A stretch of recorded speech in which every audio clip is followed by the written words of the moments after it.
Thanks for watching Naseer Javed channel. और चलते हैं सीधा मुद्दे पर। मुद्दे की बात यह है कि आपको वर्ल्ड कप का फाइनल याद होगा जहां पर शुभमन गिल पुल मारते हुए मिचेल स्टार्क की बॉल पर आउट हुए थे। आपको याद होगा कि जो रोहित शर्मा थे उन्होंने outside the off stump shot खेलने गए थे, मैक्सवेल ने उनका कैच पकड़ा था। आपको याद होगा कि कोहली जो है वो प्ले डाउन हो गए थे, कमिंस की बॉल पर बोल्ड हो गए थे। आज जो राजकोट का मैच था, सेकंड ओडीआई मैच था न्यूजीलैंड वर्सेस इंडिया, इसमें भी कुछ ऐसा ही हुआ। तीनों डिसमिसल्स ऑलमोस्ट रेप्लिकेट हुई जैसे वर्ल्ड कप के फाइनल में हुई थी अहमदाबाद में। और फिर बारी आती है केएल राहुल की। केएल राहुल जो थे वर्ल्ड कप के मैच में जहां पर ऑस्ट्रेलिया के खिलाफ उन्होंने 50 की थी, वहां पर वो सोच रहे थे जब इंडिया जो है 30 से 40 रन और कर सकता था, कोशिश कर सकता था कि वर्ल्ड कप में तकरीबन 280-90 का टारगेट होता और वर्ल्ड कप का मैच जीत जाते। वहां पर वो निक कर देते हैं मिचेल स्टार्क को और आउट हो जाते हैं, क्योंकि वो इसी कश्मकश में होते हैं कि या तो वो तेज़ खेलें या वो स्लो खेलें। आज राजकोट में जो उन्होंने कमाल की सेंचुरी की वो ज़बरदस्त बैटिंग थी। और अगर वो वर्ल्ड कप की बैटिंग, वर्ल्ड कप के मैच में ये बैटिंग होती तो फिर इंडिया वर्ल्ड कप जीत सकता था। ये मैं आपको क्यों बता रहा हूँ, इसकी रीज़न ये है कि डेरिल मिचेल जिन्होंने मैच विनिंग बारी आज खेली, 131 रन बनाए उन्होंने 117 बॉल्स पर, उनका भी आज कुछ ऐसा ही हुआ कि जैसे चैंपियंस ट्रॉफी का फाइनल था दुबई में, वहाँ पर जहाँ पर इंडिया के खिलाफ न्यूजीलैंड मैच हार गया था, उसमें उन्होंने भी 50 की थी और वो 96 बॉल पर उन्होंने 52 रन्स बनाए थे। और वहाँ पर भी ऐसा लगा था कि वो स्पिनर के खिलाफ, क्योंकि Daryl Mitchell plays against India terrifically, especially against Kuldeep Yadav and the spinners, जैसे वो पैडल मारते हैं, स्वीप मारते हैं, रिवर्स स्वीप मारते हैं, आगे बढ़कर जो है वो लेंथ ख़राब करते हैं बॉलर्स की, वो नहीं कर पाए थे उस फाइनल में। लेकिन आज इन्होंने पहली दफ़ा विनिंग कॉज में अगेंस्ट इंडिया जो है वो अपनी पहली 100 बनाई। विनिंग कॉज में पहले 2 सेंचुरियाँ बना चुके हैं, 2 50s भी बना चुके हैं, बट वो लूजिंग कॉज में थी। 131 रन बनाए। कुलदीप यादव के ऊपर इन्होंने 50 रन बनाए 32 बॉल्स पर। अब जो डिफरेंस है दोनों टीमों का, वो अगर मैं आपके सामने रखूं तो आप को श्योरिटी हो जाएगी कि ये टीम CD है जो न्यूजीलैंड की टीम है जिन्होंने आज इंडिया को हराया। आप जानते हैं कि 937 क्या है, आप जानते हैं कि 29,455 क्या है, आप जानते हैं कि 88 क्या है, आप जानते हैं कि 514 क्या है।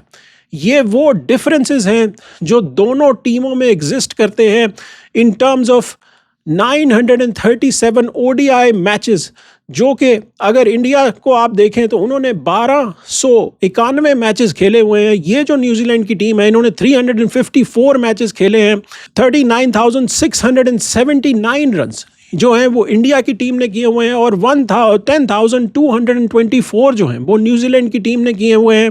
यानी कि ऑलमोस्ट 30,000 रन्स का फ़र्क है दोनों टीमों में, 88 का डिफरेंस है दोनों टीमों में। और विकेट्स दोनों टीमों ने जो ली हुई हैं उनमें डिफरेंस है। इंडिया ने 618 ली हुई हैं इस जो बॉलिंग लाइनअप है, और जो न्यूजीलैंड का बॉलिंग लाइनअप है उसने सिर्फ 104 ली हुई है। ये मैं आपको क्यों बता रहा हूँ, क्योंकि अगर सीरीज़ इंडिया कहीं ये हार गया तो फिर आ जाएंगे हमारे पास जो कोच हैं गौतम गंभीर, वो आकर बोलेंगे कि अभी तो टीम जो है वो नई है, अभी तो हम एक्सपेरिमेंट्स कर रहे हैं। जो हर एक्सक्यूज़ वो देते हैं, जैसे उन्होंने एक्सक्यूज़ दिया था जब इंडिया जो है वो हारा था ऑस्ट्रेलिया में, फिर एक्सक्यूज़ दिया इन्होंने जब साउथ अफ्रीका जो है वो आपको 2-0 से हरा कर गया, फिर उन्होंने एक्सक्यूज़ दिया जब BJT में आप पीछे रह गए न्यूजीलैंड के खिलाफ कि भाई हमारे जो प्लेयर्स हैं उनको तो हम एक्सपेरिमेंट करवा रहे हैं, इसीलिए मैचेस हम हार रहे हैं, नए प्लेयर हैं, अभी इनका एक्सपीरियंस ही क्या है। सो ये इनको चार्ट दिखाना चाहिए कि भाईजान ये डिफरेंस है दोनों टीमों में। अब ये एक्सक्यूज़ ना दीजिएगा, कोई नया एक्सक्यूज़ लेकर आइएगा, जो आप अर्शदीप के साथ कर रहे हैं, जो आप मोहम्मद शमी के साथ कर रहे हैं, जो आप अक्षर पटेल के साथ कर रहे हैं, जो आप एक्चुअल जो कॉम्बिनेशन होता है टीमों का वो आप उस तरह नहीं खिला रहे। अगर वॉशिंगटन सुंदर इंजर्ड हुए थे तो उनकी जगह अक्षर पटेल की बनती थी, ना कि जो है वो नीतीश कुमार रेड्डी को आप खिलाते। फिर इसी तरह जो आपने हर्षित राणा, यानी कि कोई प्लेयर लोड हो ना हो, हर्षित राणा जो है वो ज़रूर लोड होंगे, इनका जो जैज़ का कैश है वो ज़रूर लोड होगा गौतम गंभीर के एरा में, वरना जो है वो कोई मसला हो जाएगा। मुझे लगता है कि पेट में शायद दर्द हो जाती है गौतम गंभीर के अगर हर्षित राणा टीम में ना हो। तो इनकी जगह क्या अर्शदीप नहीं आ सकते थे? सिराज की जगह अर्शदीप नहीं आ सकते थे? और फिर जडेजा से भी क्वेश्चन होना चाहिए कि भाईजान कब तक जो है वो आपकी परफॉर्मेंस इसी तरह रहेगी ओडीआई में? कितना अरसा हो गया है कि आपने 50 की हो इंडिया के अंदर, अब आपको भी रन्स बनाने पड़ेंगे। सो ये क्वेश्चंस पूछने पड़ेंगे, कब तक कोहली रोहित शर्मा मैचेस जितवाते रहेंगे? कोहली जो है वो अब नंबर 1 बैटर बन चुके हैं दुनिया में ओडीआई के, लेकिन कब तक वो इस सिचुएशन से इंडिया को निकालते रहेंगे? उसके अलावा भी आपको देखना पड़ेगा मैच में क्या हुआ। मैच में अगर आपको मैं डिटेल बताऊं तो इंडिया ने बैटिंग पहले की और टॉस इंडिया हारा, लेकिन गिल ने बोला कि हमने तो बैटिंग पहले ही करनी थी और इंडिया ने 284 रन्स बनाए, जिसमें केएल राहुल ने कमाल की बारी खेली। 112 रन इन्होंने बनाए 92 बॉल्स पर, 11 चौके 1 छक्का, 121 का इनका स्ट्राइक रेट था। कोहली जो अच्छे लग रहे थे लेकिन वो आउट हो गए। गिल की 50 बहुत अच्छी थी, 56 रन उन्होंने बनाए थे 53 बॉल्स पर, लेकिन जैसे ही बॉल थोड़ा सा पुराना हुआ, जैसे ही 15 ओवर ख़त्म हुए और नेक्स्ट जो 15 ओवर थे वहाँ पर इंडिया जो है वो सिर्फ 59 रन बना सका। पहले 15 ओवरों में इंडिया ने ऑलमोस्ट 100 रन बना लिए थे और 3 विकेटें इंडिया की गिरी दूसरे जो 15 ओवर थे उसमें, और वहाँ पर गेम चेंज हुई। फिर नीचे से जो है वो नीतीश कुमार रेड्डी आए, उन्होंने 20 रन जोड़े 21 बॉलों पर, और वहाँ पर जडेजा स्ट्रगल करते हुए नजर आए। 27 रन 44 बॉल्स पर 61 के स्ट्राइक रेट से खेले, और यहाँ पर ये डिफरेंस हो सकता था कि इंडिया जो है वो तकरीबन 320-40 तक पहुंच सकता था, लेकिन इंडिया 284 करता है। और उसमें फिर जो बारी आती है वो न्यूजीलैंड की आती है, जो कि उनका स्टार्ट अच्छा नहीं था। न्यूजीलैंड के 46 for 2 हो जाते हैं इन 12.4 ओवर्स, जहां पर बॉलिंग अच्छी करते हैं, सिराज अच्छा स्टार्ट लेते हैं, और वहां पर जो है वो फिर पार्टनरशिप आती है डेरिल मिचेल की और जो हेनरी निकलस होते हैं उनकी, जो कि कमाल की पार्टनरशिप आती है। 208 पर जाकर ये पार्टनरशिप टूटती है in 37.6 overs. Took Kuldeep Yadav to the cleaners absolutely, where Kuldeep Yadav जो है उनको 10 ओवरों में 82 रन्स पड़े और 1 विकेट उनसे ली गई। एक ऐसी स्टेज आई थी कि कुलदीप यादव की बॉल पर डेरिल मिचेल आउट हो सकते थे, लेकिन कैच नहीं पकड़ा, कृष्णा ने ड्रॉप कर दिया। वो एक क्रूशल मोमेंट था मैच का, वहाँ पर गेम चेंज हो सकती थी। तो अब टीम सिलेक्शन करनी पड़ेगी इंडिया को अच्छी। आखिरी ओडीआई जो है वो डिसाइडर होगा, लेट्स सी के उसमें कौन जीता है। यहाँ पर 286 रन न्यूजीलैंड ने बनाए, 3 खिलाड़ी सिर्फ न्यूजीलैंड के आउट हुए। 47.3 ओवर्स में न्यूजीलैंड ने ये मैच जीत लिया। ड्यू भी नहीं पड़ी, सेकंड बारी में ड्यू भी नहीं थी, फिर भी जो है वो इंडिया की बॉलिंग लाइनअप डिफेंड नहीं कर पाई है total. So that is something which is very worrisome for team India.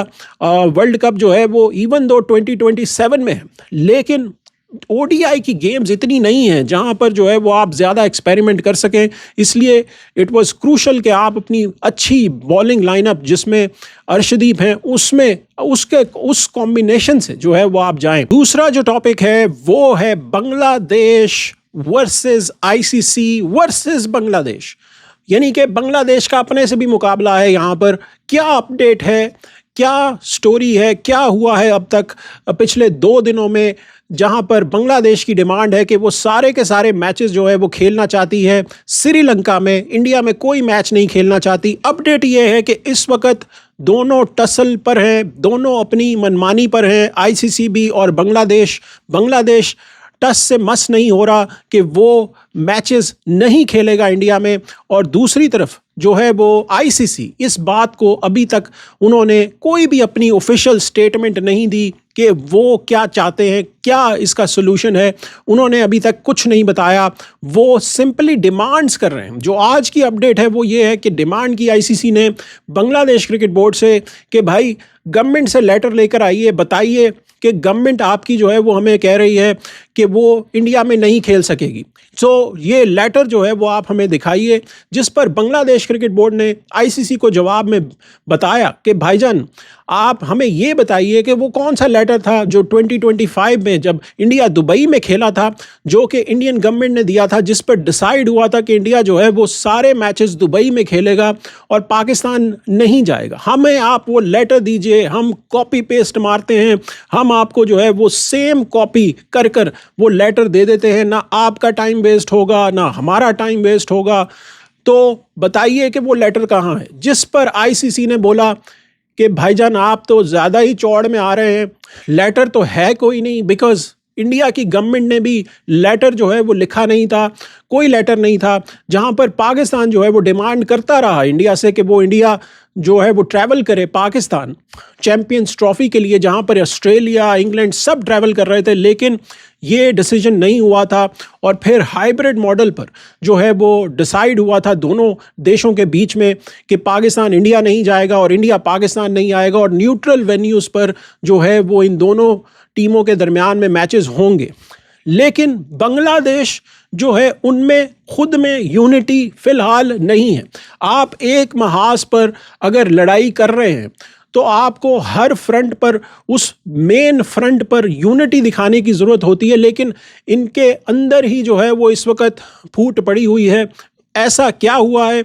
ऐसा ये हुआ है कि जो बांग्लादेश क्रिकेट की वेलफेयर है एसोसिएशन, उन्होंने बोला है कि नज़मुल इस्लाम जो कि बांग्लादेश के डायरेक्टर हैं, जो कि अजीब अजीब बयानात दे जा रहे हैं पिछले कुछ दिनों से, उनको जब तक बांग्लादेश क्रिकेट बोर्ड फारिग नहीं करता तब तक जो प्लेयर्स हैं वो बायकॉट करते हैं और वो नहीं खेलेंगे कोई भी मैच। जो बांग्लादेश क्रिकेट में जो इस वक्त मैचेस हो रहे हैं, बांग्लादेश प्रीमियर लीग में जो मैचेस हो रहे हैं, वो बायकॉट कर देंगे उन मैचेस का, वो नहीं खेलेंगे। बात क्या की है नज़मुल इस्लाम भाईजान ने? उन्होंने बोला, जब उनसे पूछा गया कि अगर बांग्लादेश नहीं जाएगा इंडिया तो जो प्लेयर्स होंगे उनको जो मैच फ़ी मिलेगी, जो उनका नुकसान होगा प्लेयरों का, क्योंकि मैच तो होगा नहीं, तो मैच फ़ी उनको जो नहीं मिलेगी उसका जो खमियाजा है वो कौन वो जो है वो उतारेगा? क्या बांग्लादेश क्रिकेट बोर्ड वो पैसे देगा प्लेयरों को? जिस पर उन्होंने बोला कि भाई बांग्लादेश क्रिकेट बोर्ड जो है वो क्यों पैसे देगा प्लेयरों को, ये प्लेयरों का नुकसान है। बांग्लादेश क्रिकेट बोर्ड तो इस वक्त प्रॉफिट में है, हम लोग पूरा जो हमारा सेटअप है वो बिल्कुल 2027 तक बिल्कुल सही है, हमें कोई मसला नहीं है, प्लेयरों का नुकसान होगा। और फिर दूसरी बात उन्होंने बोली कि प्लेयर्स जो हैं वो जब मैच हारते हैं तो क्या हम कहते हैं उनसे कि वो अपने मैच की जो फ़ीस है वो हमें वापस करें क्योंकि वो मैच हार गए हैं? ये जो बयान है, इन्होंने पहले जो बयान दिया था वो आपको याद है। और ये नज़मुल इस्लाम भाई ये वही हैं जिन्होंने जो है वो तमीम इकबाल को इंडियन एजेंट बना दिया था। जब इंडियन एजेंट तमीम इकबाल जो थे, उन्होंने ये बयान दिया था कि भाई आपको जो है वो देखभाल कर डिसीजन लेना पड़ेगा, वरना बांग्लादेश क्रिकेट बोर्ड जो है उसका नुकसान हो जाएगा अगर आप वर्ल्ड कप इंडिया में नहीं खेलना चाहते, क्योंकि बांग्लादेश क्रिकेट बोर्ड का जो प्रॉफिट है वो आईसीसी की तरफ से ऑलमोस्ट 90% आता है, और अगर आप बड़े इवेंट से बाहर हो जाएंगे तो फिर इसमें बांग्लादेश क्रिकेट का नुकसान होगा। इस पर इन्होंने बोल दिया था कि ये जो तमीम भाई हैं, जो कि सबसे बेहतरीन ओपनर अगर बांग्लादेश ने कोई प्रोड्यूस किया है तो वो तमीम इकबाल थे, और उनके ऊपर इन्होंने बोला कि वो भारतीय एजेंट हैं। इस पर अब यहाँ पर आपको यूनिटी दिखानी चाहिए, आपको जो है वो अपने माहौल के अंदर, अपने घर के अंदर एक मौक़िफ़ जो है वो लेकर आना चाहिए। जब पाकिस्तान ने स्टैंड लिया था आईसीसी के ख़िलाफ़, जब पाकिस्तान क्रिकेट बोर्ड ने बोला था कि हम इंडिया जाकर नहीं खेलेंगे, तो उसमें प्लेयर्स जो थे वो एक पेज पे थे, पाकिस्तान की गवर्नमेंट एक पेज पे थी, पाकिस्तान का क्रिकेट बोर्ड एक पेज पे था कि अगर इंडिया पाकिस्तान नहीं आएगा तो फिर हम भी नहीं जाएंगे इंडिया। इसी तरह बांग्लादेश को भी एक ही पेज पर होना चाहिए अगर आपने ये स्टांस लिया है। लेकिन आपके घर में अगर यूनिटी नहीं होगी तो फिर यहाँ पर मसला होगा बांग्लादेश क्रिकेट बोर्ड को। अब हम देखते हैं कि बांग्लादेश प्रीमियर लीग के मैचेस होते हैं या नहीं, ये काफ़ी इंटरेस्टिंग होने वाला है। और आईसीसी क्या प्रेस रिलीज़ भेजता है कि क्या वेन्यूज़ शिफ्ट होंगे बांग्लादेश के इंडिया से कि नहीं। तीसरा जो टॉपिक है वो ये है कि क्या पूरा का पूरा वर्ल्ड कप जो है वो इंडिया से चेंज होकर श्रीलंका में चला जाएगा, पूरा का पूरा वर्ल्ड कप आईसीसी उठाकर श्रीलंका ले जाएगा। क्या ऐसा होने जा रहा है? खबर क्या है? खबर ये है कि जो भी पाकिस्तान ओरिजिन के प्लेयर हैं मुख्तलिफ टीमों के अंदर, जिसमें यूएसए की टीम है, ओमान की टीम है, यूएई की टीम है, इटली की टीम है, उससे इंग्लैंड की टीम है, इन सारी टीमों में पाकिस्तान ओरिजिन के प्लेयर्स मौजूद हैं।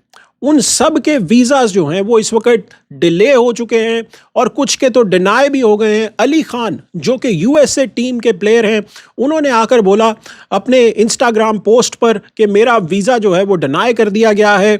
सो क्या ये तमाम की तमाम टीमें जो हैं वो आईसीसी को अब लेटर लिखेंगी कि भाई हमें अपना स्क्वाड जो है वो इतना चेंज करना पड़ रहा है कि हम जो है स्क्वाड बना भी नहीं पाएंगे, हमारे मैचेस जो है वो आप मूव कीजिए इंडिया से श्रीलंका ताकि हम अपने मेन प्लेयर्स जो हैं वो खिला सकें। ये मेन प्लेयर कौन है? अली खान जो यूएसए के मेन बॉलर हैं, उनका वीज़ा डिनाई हो गया है। मोहम्मद वसीम जो कि यूएई के कप्तान हैं, उनका वीज़ा जो है वो खटाई में पड़ा हुआ है। यूएई टीम के आसिफ जो कि कमाल के हिटर हैं, मिडल ऑर्डर में बैटिंग करते हैं, उनका वीज़ा फंसा हुआ है। और इसी तरह यूएई के तकरीबन 7 से 8 प्लेयर जो पाकिस्तान ओरिजिन के हैं, उनके वीज़ास फंसे हुए हैं। इसी तरह यूएसए के हसान आदिल हैं, उनका वीज़ा फंसा हुआ है। 4 प्लेयर यूएसए के, उनका वीज़ा जो है वो अभी तक नहीं लगाया गया। और जो दूसरी चीज़ है वो ये है कि ये जो 4 प्लेयर यूएसए के टीम में पाकिस्तान ओरिजिन के हैं, इनके वीज़े की रिस्पॉन्सिबिलिटी जो है वो किसकी है? नॉर्मली क्या होता है कि जो क्रिकेटिंग बोर्ड होता है कंट्री का, उसकी रिस्पॉन्सिबिलिटी होती है कि वो वीज़ाज लगवा कर दे। हमें याद है कि इंग्लैंड जो थे उनके शुएब बशीर बॉलर थे, फिर उसके बाद रेहान अहमद जो स्पिनर थे, उनके वीज़ास का प्रॉब्लम आया था जब इंग्लैंड ने ट्रैवल करना था इंडिया। तो जो ईसीबी था, इंग्लैंड क्रिकेट बोर्ड, उसका प्रोगेटिव था कि वो क्विकली इनके वीज़ास जो हैं प्रोसेस करवाए ताकि इनके जल्दी वीज़ास लग सकें। बिकॉज प्रॉब्लम ये होती है कि जो पाकिस्तान ओरिजिन के जो प्लेयर्स होते हैं, जब उनका वीज़ा इंडिया के लिए वो अप्लाई करते हैं तो फिर फॉरेन ऑफिस, जो इंडिया का फॉरेन ऑफिस है, उससे अप्रूवल लेनी पड़ती है, डायरेक्ट वीज़ा नहीं लगता। ये प्रोसेस पाकिस्तान की तरफ भी है। जब इंडिया में से कोई भी आकर अप्लाई करना चाहता है तो उसमें भी फॉरेन ऑफिस इन्वॉल्व होता है, विच इज़ फाइन। ये प्रोसेस होना चाहिए, आपको एक्स्ट्रा प्रिकॉशंस लेनी चाहिए जब दोनों मुल्कों में टेंशन्स हों। I completely back that. But यहाँ पर जो यूएसए है उसका केस डिफरेंट है, बिकॉज यूएसए की टीम को इस वक्त कोई भी बोर्ड ऑन नहीं करता। यूएसए का बोर्ड जो है उसको सस्पेंड कर दिया था आईसीसी ने 2024 में, और आईसीसी जो है वो एक किस्म का यूएसए का बोर्ड है। और जे शाह जो है उनकी रिस्पॉन्सिबिलिटी बनती है कि ये जो पाकिस्तान ओरिजिन के प्लेयर हैं, इनके वीज़ाज जो हैं वो लगें और जिनके डिनाए हुए हैं उनको अप्रूवल दिया जाए।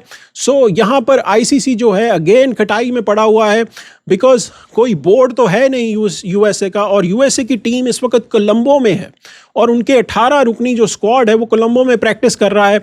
और अगर आप 4 पाकिस्तानी प्लेयर उनकी टीम से निकाल देंगे तो बाकी बचेंगे कितने? 14।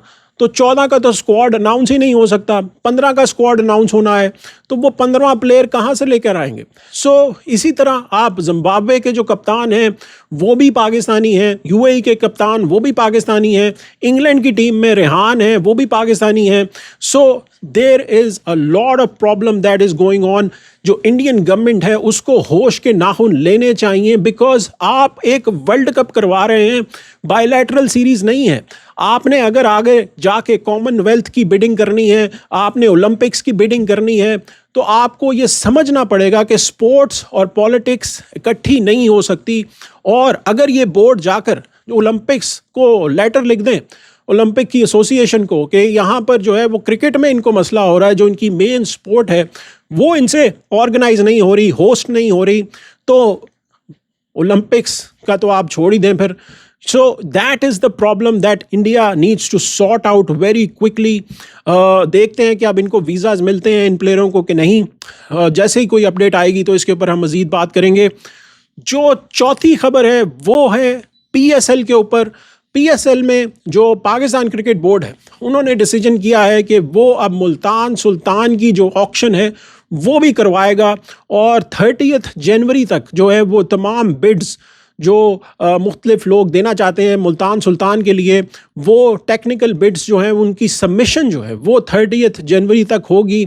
जिसमें फिर डिसीजन लिया जाएगा कि ऑक्शन में कौन से जो है वो कैंडिडेट्स आएंगे जो कि बिड करेंगे मुल्तान सुल्तान के लिए। मुल्तान सुल्तान की जो वैल्यू थी वो 105 करोड़ जो है वो हुई थी, जो हमें बताया था मोहसिन नकवी ने, जब दो टीमें जो बिकी हैदराबाद की और सियालकोट की 175 करोड़ और फिर 185 करोड़ की। तो अब मुल्तान सुल्तान जो है उनकी जो बेस प्राइस है वो 105 करोड़ है। तो बिडिंग जो है अब होगी मुल्तान सुल्तान के ऊपर, और इसमें जो कुछ क्वेश्चंस हैं, कुछ मसले मसाइल हैं, वो ये हैं कि क्या अली तरीन जो है वो बिड करेंगे मुल्तान सुल्तान में की ऑक्शन के लिए, वो आएंगे वहाँ पर, उनकी बिड को माना जाएगा कि नहीं। क्योंकि अली तरीन ने बोला था जब दो टीमों की ऑक्शन हुई थी तो उसमें उन्होंने आकर बोला था कि मैं इस ऑक्शन से विड्रॉ करता हूँ, और जैसे ही मुल्तान सुल्तान जो है वो बिडिंग के लिए आएंगे तो फिर मैं जो है वो दोबारा से आऊँगा मुल्तान सुल्तान की बोली लगाने के लिए। सो लेट्स सी कि अब अली तरीन आते हैं या नहीं। और जो एक इम्पॉर्टेंट चीज़ है वो ये है कि अभी तक ये डिसाइड नहीं हुआ कि जो प्लेयर्स हैं उनकी जो सारी टीमों के प्लेयर हैं, क्या उनका ड्राफ्ट होगा या उनकी ऑक्शन होगी। जो पहले हमें खबर आई थी वो ये आई थी कि 15 जनवरी को जो है पाकिस्तान क्रिकेट बोर्ड अनाउंस कर देगा जो भी पीएसएल का स्केड्यूल है, फॉर्मेट है, वो क्या होगा, और उसी में वो अनाउंस करेंगे कि क्या वो ड्राफ्टिंग के लिए जाएंगे या ऑक्शन के लिए जाएंगे। बिकॉज ड्राफ्ट में होता है कि आप अपने प्लेयर्स जो हैं उनको आप रिटेन कर सकते हैं, तो कितने प्लेयर एक टीम रिटेन करेगी उसके नंबर जो हैं वो आपने जारी करने थे, या फिर आप ऑक्शन में जाएंगे जैसे आईपीएल की ऑक्शन होती है, जैसे ILT20 की अभी ऑक्शन हुई है, और तमाम बड़ी लीग्स इस वक्त दुनिया की वो जाती हैं ऑक्शन पे ताकि प्लेयर की एक्चुअल वैल्यू पता चल सके।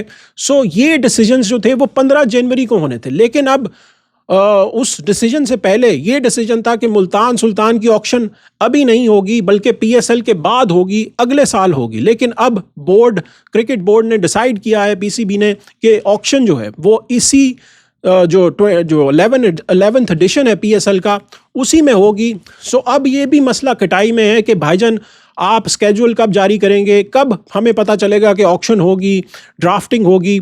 और दूसरी तरफ जो खबर थी वो ये थी कि 30 जनवरी को जो है वहाँ पर एक्चुअल ड्राफ्टिंग और ऑक्शन हो सकती है पीएसएल की, लेकिन बीच में अब आ गया है ऑस्ट्रेलिया का टूर। ऑस्ट्रेलिया ने 3 T20 पाकिस्तान में खेलने हैं, जो कि उन्होंने जो है वो 29 को खेलना है, फिर 31 को खेलना है, और फिर 1 को खेलना है। सो 1 फरवरी को खेलना है। सो 3 T20 जो उन्होंने खेलने हैं उसके बीच में क्या ये ऑक्शन होगी, और उसी दिन आपने जो है वो बिडिंग भी लेनी है, पूरी की पूरी जो टेक्निकल बिडिंग होती है उसमें भी देखना है कि मुल्तान सुल्तान के ऊपर कौन कौन बोली लगा सकता है, उसकी भी अप्रूवल होनी है। सो मुझे ये लगता है कि अब होगा ये कि ये बोली लगाएंगे, जो ऑक्शन है उसके लिए जो बिड्स हैं वो ये लेंगे जनवरी 30 को, और फिर उसके बाद जब मुल्तान सुल्तान की ऑक्शन हो जाएगी, हो सकता है कि एक ही हफ्ते में ऑक्शन हो जाए, और फिर उसके बाद आप जो है वो बोली लगवाएंगे, फिर आप जो है वो जाएंगे ड्राफ्टिंग के लिए, ऑक्शन के लिए। लेकिन उसमें जो प्रॉब्लम है वो ये है कि फिर वर्ल्ड कप शुरू हो जाएगा। So there is lot of questions that PCB has to answer. ये जो डिसीजन उन्होंने लिया है मुल्तान सुल्तान के ऊपर, लेट्स सी कि क्या इसके ऊपर फाइनल डेट्स आती हैं, will keep an update on it. और जो आखिरी खबर है वो है पाकिस्तान के स्क्वाड के ऊपर। पाकिस्तान का जो स्क्वाड है उसको अभी तक पीसीबी ने अनाउंस नहीं किया। अब इसमें मसले मसाइल क्या हैं? वैसे तो ऑलमोस्ट 12 से 13 प्लेयर जो हैं वो ऑलरेडी जो है वो शामिल हो चुके हैं, जिनको आपने सेलेक्ट कर लिया है। लेकिन जिस एक प्लेयर के ऊपर मसला पड़ा हुआ है वो है उस्मान तारिक। क्या उस्मान तारिक को 15 रुकनी स्क्वाड में होना चाहिए या फिर वो रिजर्व्स में होंगे? इसके ऊपर जो है वो बहस जो है वो चल रही है इस वक्त। पाकिस्तान के जो कप्तान है सलमान अली आगा, माइक हैसन और आकिब जावेद के दरमियान कि कौन आएगा 15 नंबर पर, कौन प्लेयर जो है वो शामिल होगा। ये मैंने आपके सामने जो इस वक्त 15 सेलेक्ट हुई है, जिसका जो स्क्वाड के अंदर जो इनिशियल स्क्वाड जो अनाउंस होने वाला था 2 दिन पहले, उसको अनाउंस नहीं किया गया। लेकिन वो जो 2 दिन पहले अनाउंस होना था वो स्क्वाड मैं आपके सामने रख रहा हूँ यहाँ पर। ये जो मैंने स्क्वाड आपके सामने रखा है, इसमें आपको नज़र आ रहा है कि साहबजादा फरहान, फिर सैम अयूब, बाबर आजम, सलमान अली आगा, फ़खर जमान, उस्मान खान, शादाब, नवाज़, फ़हीम अशरफ, अबरार, शाहीन, हारिस, नसीम शाह, ख्वाजा नाफे और सलमान अली मिर्ज़ा। ये पाकिस्तान का स्क्वाड है। इसमें जो 3 रिजर्व्स हैं वो वसीम जूनियर, उस्मान तारिक और अब्दुल समद हैं। लेकिन अब यहाँ पर जो मसला है वो ये है कि क्या पाकिस्तान 3 कीपर्स के साथ जाएगा या नहीं। यानी कि उस्मान खान कीपर हैं, फिर साहबजादा फरहान भी सेकंड विकेट कीपर हैं, फिर ख्वाजा नाफे आपने ऐड किए हैं, वो भी कीपर हैं। तो उस पे जो डिबेट आ रही है वो ये आ रही है कि क्या ख्वाजा नाफे जो है उनको लेकर जाया जाए और उस्मान खान को ड्रॉप किया जाए और उनकी जगह उस्मान तारिक को जो है वो रखा जाए 15 रुकनी स्क्वाड में और उस्मान खान को रिजर्व्स में रखा जाए। एक तो ये डिबेट हो रही है। दूसरी जो डिबेट है वो ये हो रही है कि क्या पाकिस्तान नंबर 3 पर सलमान अली आगा को खिलाएगा या बाबर आजम को खिलाएगा या फ़खर जमान को खिलाएगा। और अगर इनमें से कोई भी एक प्लेयर खेलेगा तो बाकी 2 प्लेयर कहां पर खेलेंगे। क्या उनको बेंच किया जाएगा या उनको आप स्क्वाड में जो है वो रखेंगे ही नहीं। ये भी एक डिबेट हो रही है, क्योंकि जो सलमान अली आगा ने, जो हमारे वो AB डिविलियर्स बने आगा जी, उन्होंने जो 45 रन्स बनाए 12 बॉलों पर, उसने गेम ही चेंज कर दी है। और वो गेम इस तरह चेंज हुई है कि ये मैं स्टैट आपके सामने रख रहा हूँ।